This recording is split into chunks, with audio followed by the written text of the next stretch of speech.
I'm going to call this meeting of the East Veterans Elementary School Building Committee to order. I will remind everybody that this meeting is recorded by video and audio in accordance with the state open meeting law, consistent with the governor's orders suspending certain provisions of the open meeting law and banning certain gatherings that such an in-person meetings of school of the building committee is not possible.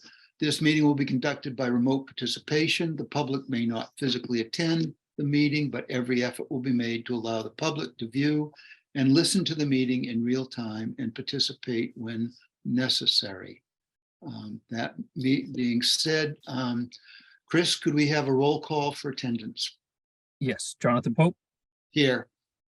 Ben Lummis, Here. Kathy Clancy, Here. Richard Sapphire.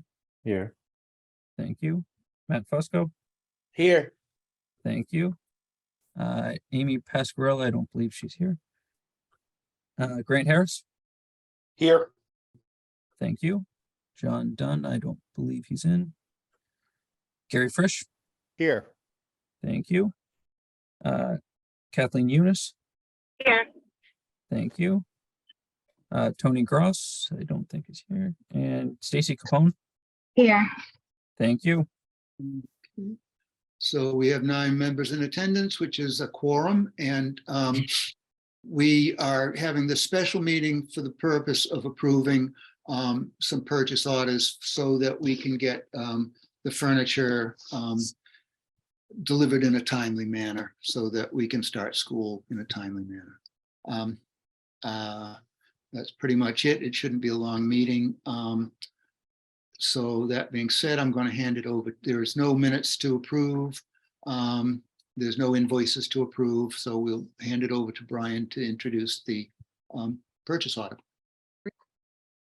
Thanks, Jonathan. Before you begin, could I just ask Maria if you could let Josh Perrine in? He's an attendee right now. Sure. Thank you.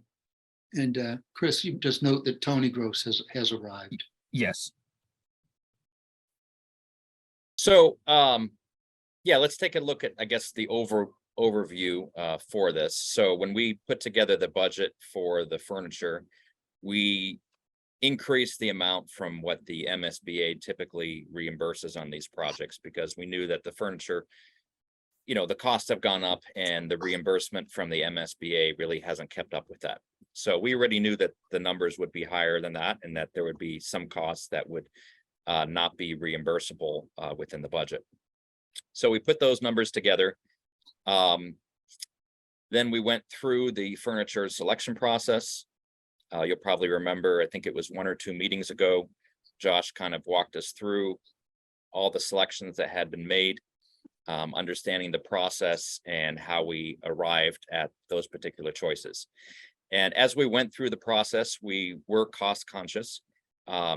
As all of you know, construction prices and a lot of other prices have been going up over the past few years. So we have been dealing with higher than previously anticipated cost on the furniture end. In addition to that, we also made some decisions to alter some of the items as we went through the selection process. There were a few tweaks here and there with particular rooms relative to how they were going to operate, what staff needed to be positioned where. And so there were a few small changes there, but the biggest one really was that we made the decision to have individual desks for every student in the classroom. So when the design was previously done, this was before we had to deal with COVID, there were a lot of shared tables that could house multiple students. And the reality is that even though a table might be able to host 6 students, the cost of that one table is very similar to the cost of one desk that can house 1 student. So as a result of that change and some of the smaller ones that I mentioned, the furniture number did come in higher than what we had budgeted. So this is something that we were aware of going through the whole process, that we were tracking about $200,000 over our budget. Now, when I say our budget, this is just the furniture line item. So we're not over budget for the project. We do have contingencies in place that can cover some of these overages. And even within the allocations we currently have for furniture, for equipment, and for technology, and within that $200,000 overage, we still have some contingency built in. So if we got rid of that contingency, we're tracking about $100,000 over, and we're still not finished with the equipment and the technology selections. I am hoping, kind of crossing my fingers on this as we go through, that the numbers might be able to come down a little bit more. But that's kind of where we stand as of today. So what we want to do today, understanding this, is look at the overall costs for the furniture selection that's been done. And these costs are actually very low relative to what we're getting. So we were able to purchase pretty much all of this equipment through the Massachusetts Higher Education Consortium. So pretty much we're getting about a 53% discount on the list price of the furniture. So that's significant. So what I'm going to do is pull up the summary. See how I can share that here.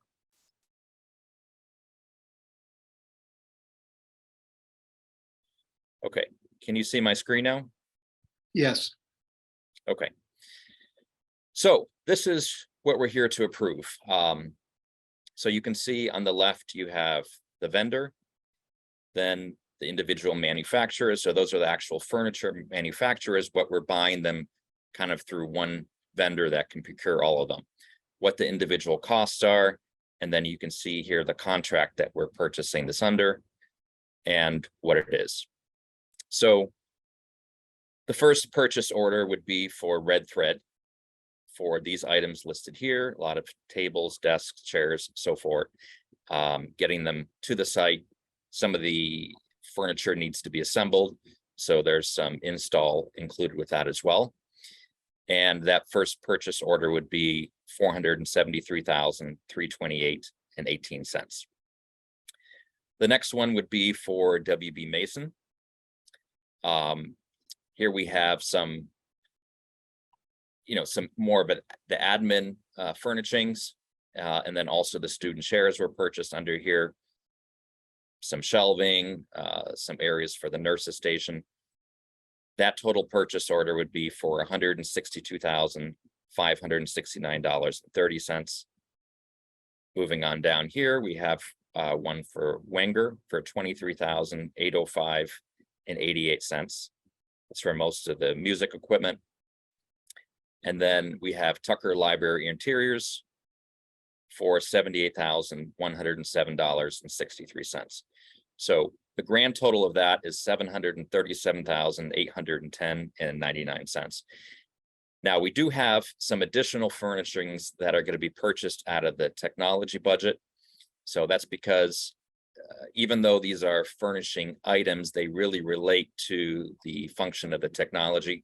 So one of the examples of this is for a small table or desk-like piece of equipment that we needed to install at the front of the classrooms to house some of the cabling and a box and have a place to put down a laptop so that we can use the projector in the room, because there were some changes into how that was configured. So even though these are still furniture items, they are being purchased through the technology budget. So we have two vendors here. We have Red Thread, WB Mason, and those two total $24,933,098. So what we'd like to do is Brian, you said 24 million instead of 24,000. Yeah, you got me a little concerned there. We're way over budget. 24 Beautiful million. lecterns, though. They're gorgeous. yeah. That Grant, he knows how to pick. Yeah, Grant has expensive tastes. Wow. Well, yeah, we are trying to keep that in line, so we've got it down to 24,000 instead of Oh, 24. nice. But That thank you for sounds- pointing that out, Kathy. That sounds much better. So, so this is what we're here to approve. So I guess before we look to vote, does anyone have questions about the process, about the cost of these items, or anything else related to executing these purchase orders and getting the equipment to the school? Michelle, do you have your hand up? Yeah, I just want to say soft seating is not included in that technology. It's student desks. And student, Oh, that line, yeah, Yeah, that's, yeah. yeah. Okay, thank you. So most of this, Brian, is state contract. Is that That's correct. Well, it's the higher education contract, but yeah, it's very similar to a state contract. Okay, It works basically in the same way, but it's a different set of contracts, and you can see the contract numbers associated, all the way through on this list. okay. Any other questions, Kathy? I just wanted to make a comment, being on the Interiors Committee, we did go room by room and talked about kind of need to have versus nice to have. And we made those decisions. So there's a lot of things out there that are kind of cool and would be nice in addition, but we did remove things that were not absolutely necessary. But, while still delivering a really kind of state-of-the-art setup for the classrooms and function for the students and teachers. So I do think we struck as best a balance we could between cost and what actually needed to be put in the building for furniture. Yeah, thanks, Kathy. Yeah, one of the examples was on the student desk. I think originally the desk that was selected was quite a bit more expensive. But we found a desk that was, that was very similar and would work very well for the students, and we were able to save some money there.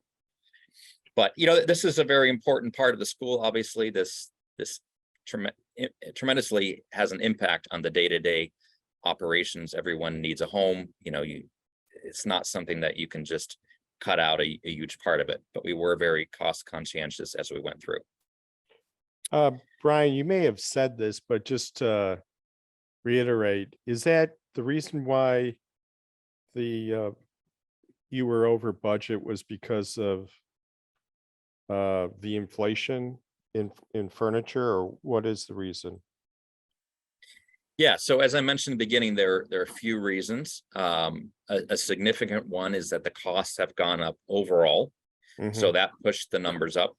But then in addition to that, we did make some changes after COVID about needing to have individual student desks for okay. each student in the school.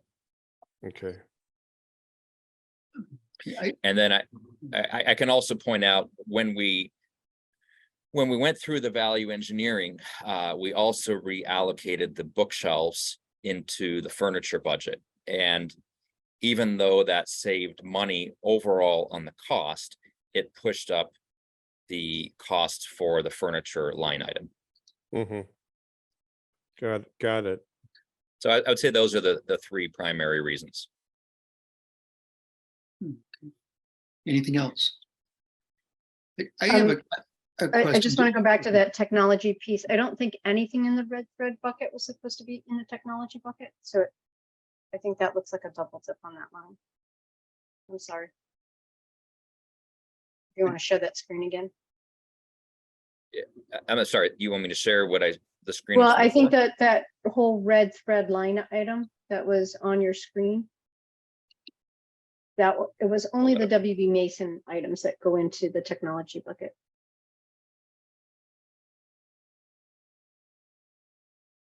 Yeah, the red thread line item.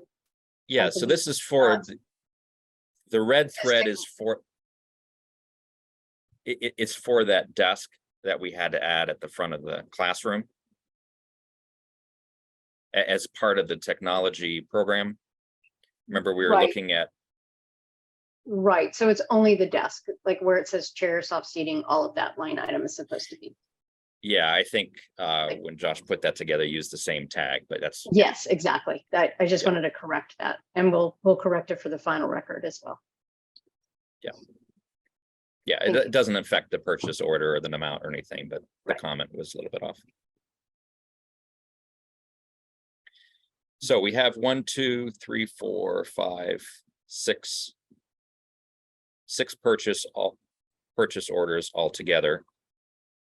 And the combined amount for that, I have that here as well.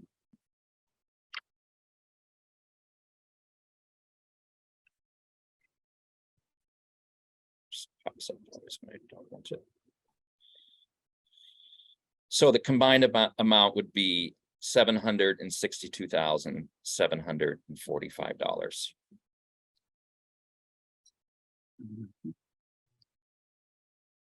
Any further questions? Okay, I'll make a motion that we approve the 5 purchase orders as presented for a total amount of $762,745. And I so move. Second, There we go. Okay. Any discussion? No, seeing none. I'm sorry, John, I would just add, just appreciate the Interior Subcommittee and the work they did. So I'm thinking of Kathy, Matt, Amy, I'm probably missing people, support from Michelle and Josh, obviously. Brian. Brian.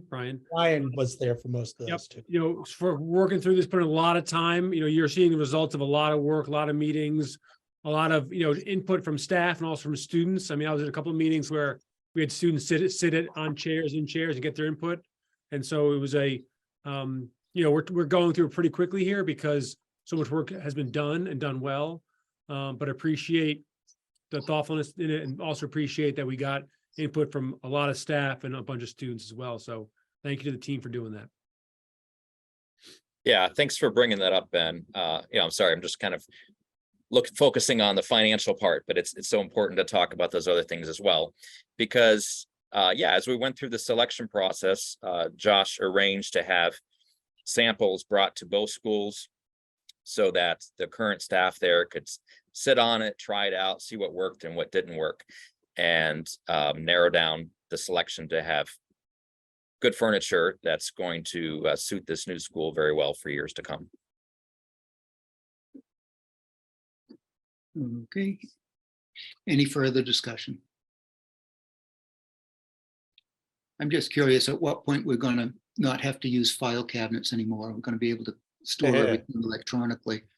I mean, We did take, $58,000 worth of file Yeah. cabinet. we did take some out, just so you know, that was a Yep. decision as well. We took some out. Well, I see industries just throwing them out left and right, so. If it's any consolation, in my department, all digital. There you go. Just need to spread the word, Grant. One PDF at a time. Okay. Anything else?